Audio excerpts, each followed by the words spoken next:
شادی کے 7ویں سال یعنی 1963 کو سید حسین اقدس رضوی اور بعد میں سیدہ ہنا بطول نے جنم لیا۔ ہنا بطول کی پیدائش کے 2 سال بعد شکیب جلالی کی ذہنی حالت خراب ہونا شروع ہو گئی۔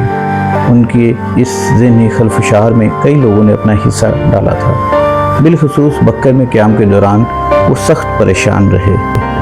وہ کئی شعراء کے حسد اور کمینگی کا شکار بھی ہوئے، جس سے ان کا ذہنی توازن بگڑ گیا اور انہیں لاہور لے جایا گیا۔ سیف زلفی نے انہیں مینٹل ہاسپٹل میں داخل کروا دیا۔ کچھ عرصے بعد وہ نارمل ہو گئے اور مینٹل ہسپتال سے واپس آ گئے۔ ڈاکٹر وزیر آگا کے بقول شکیب نے اچانک اپنی جیب سے کاغذ کا ایک پرزہ نکال کر میرے سامنے رکھ دیا اور ایک مجروح ہنسی کے ساتھ کہا، یہ میری زندگی کا حاصل ہے۔ میں نے دیکھا تو ذہنی امراض کے ہسپتال کا سرٹیفکیٹ تھا، جس میں لکھا تھا کہ مریض صحت یاب ہو کر واپس جا رہا ہے۔ گویا اب میرے اعمال میں یہ بات درج ہے کہ میں اتنا عرصہ پاگل خانے میں رہا۔ یہ سب باتیں شکیب کے ذہن میں چلنے والے کسی بڑے اور سنگین منصوبے کا اندیہ تھیں۔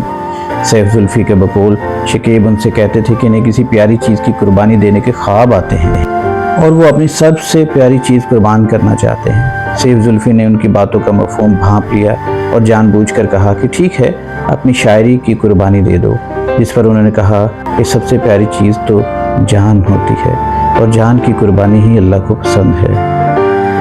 پرویز بزمی کے مطابق 12 نومبر 1966 کا سورج طلوع ہوا۔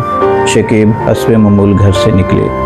ان کے قدم غیر ارادی طور پر فیکٹری ایریا کی جانب اٹھنے لگے۔ وہ ریلوے لائن کے پاس واقع موہنی فلور مل کے سامنے جا پہنچے۔ وہاں ایک دودھ دہی کی دکان تھی۔ کڑاہے میں گرم ہوتے ہوئے دودھ سے اٹھتی بھاپ دیکھ کر وہ اپنے ہونٹوں پر زبان پھیرنے لگے اور دکاندار سے دودھ کی فرمائش کی۔ اچانک ان کی نظریں قریب سے گزرتی ہوئی ریلوے لائن پر پڑی۔ کوئی نادیدہ طاقت انہیں ریلوے لائن کی طرف کھینچنے لگی۔ قریب جا کر وہ پٹری کو دیکھنے لگے، اسے اور پٹری سے خوشبو آتی ہوئی محسوس ہوئی۔ انہوں نے جھک کر پٹری کو سونگھا اور نتنوں کی پوری قوت سے خوشبو کو سمیٹنے لگے۔ خوشبو کی نشیلی کیفیت میں ان کی آنکھیں بند ہو گئیں۔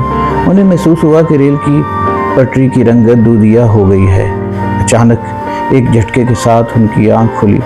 سفید پٹری کی رنگت بدلنے لگی، وہ سرخ ہو رہی تھی۔ وہ گھبرا گئے، ان کا جسم پگھل کر پانی کی صورت بہنے لگا۔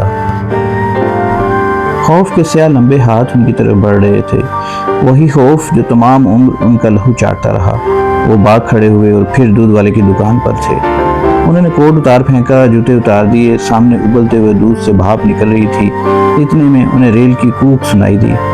انہوں نے ریل کی طرف دیکھا، کالا انجن ایک ہیولے میں تبدیل ہونے لگا اور وہ ایک نسوانی شکل اختیار کرنے لگا جو آہستہ آہستہ واضح ہوتی گئی۔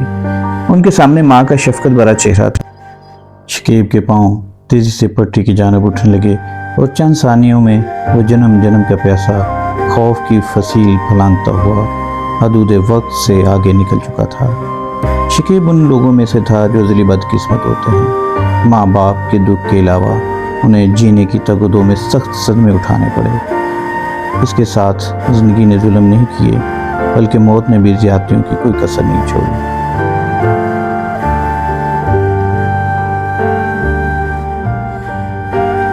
12 نومبر 1966 کو شکیب کی خودکشی کے بعد ان کے جسم کے کٹے ہوئے اعضاء سمیت انہیں فوراً سول ہسپتال لے جایا گیا، مگر ان کی روح پرواز کر چکی تھی۔ ان کی دونوں ٹانگیں کٹ چکی تھیں، بالکل اسی طرح جس طرح ان کی ماں کی ٹانگیں کٹی تھیں۔ ان کو عیدگاہ کے قریب سرگودا کے بڑے قبرستان میں دفن کر دیا گیا۔ احمد ندیم قاسمی کے بقول آزادی کے بعد بعض ترقی پسند شعراء نے دم توڑتی ہوئی اردو غزل میں جو روح پھونکی تھی، اسی نے وہ نئے غزل گو شاعر پیدا کیے جن کی شاعری کو غزل کی نشاط ثانیہ قرار دیا گیا۔